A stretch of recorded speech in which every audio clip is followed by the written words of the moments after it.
शिवपुर की कच्ची सड़क पर सर्दी की धुंध बिछी हुई थी। लोग चाय की दुकानों पर हाथ सेंक रहे थे।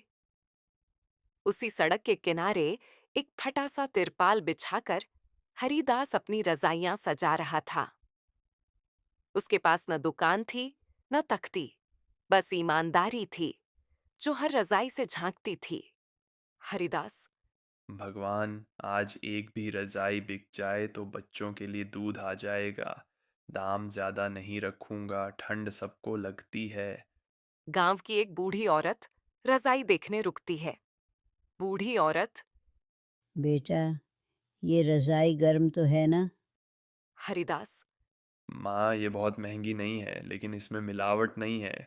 अगर ठंड न रोके तो पैसा मत देना। औरत रजाई खरीद लेती है। हरिदास के चेहरे पर हल्की मुस्कान आ जाती है। दूर से लाला केशवराम यह सब देख रहा था।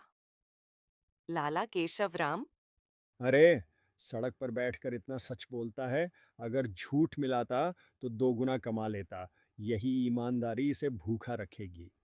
लाला हरिदास को नकली नोट थमाता है। हरिदास, लाला जी, ये नोट ठीक नहीं है। मैं गरीब हूँ, बेईमान नहीं। लाला गांव में अफवाह फैला देता है कि हरिदास धोखा देता है। हरिदास, अगर सच बोलना मेरी गलती है तो मैं हर दिन वही गलती करूंगा। उस रात हरिदास की कोई रजाई नहीं बिकती। हरिदास, सच का रास्ता ठंडा है, लेकिन यही मुझे जिंदा रखेगा। लाला का बेटा ठंड से बीमार पड़ जाता है। लाला केशवराम, हरिदास, वो रजाई दे दे।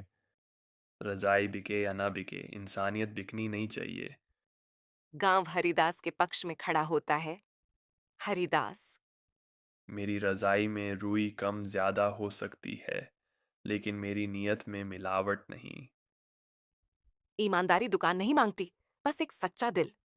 शिवपुर ने सीख लिया कि जो सड़क पर सच बेचता है वही असली अमीर होता है। शिवपुर की सड़क पर ठंड अब चुभने लगी थी। हरिदास की सांसों से भाप निकल रही थी। रजाइयां कम बची थीं, लेकिन चेहरे पर थकान ज्यादा थी।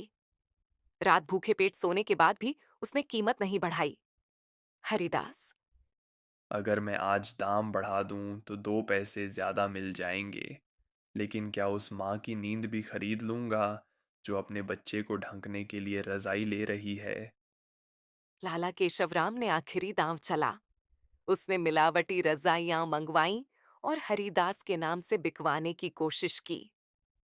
लाला केशवराम, आज देखता हूँ गांव किस पर भरोसा करता है, ईमानदारी पर या सस्ते दाम पर। रात में मिलावटी रजाइयों से बच्चों को ठंड लगती है। गांव में हंगामा मच जाता। ग्रामीण, ये हरिदास की रजाई नहीं हो सकती। उसकी रजाई में कभी धोखा नहीं हुआ। लाला केशवराम, मैं समझ बैठा था कि ईमानदारी कमजोरी है, लेकिन असली कमजोर तो मैं निकला। गांव हरिदास को दुकान देने का प्रस्ताव रखता। हरिदास, दुकान से बड़ा मेरा सच है।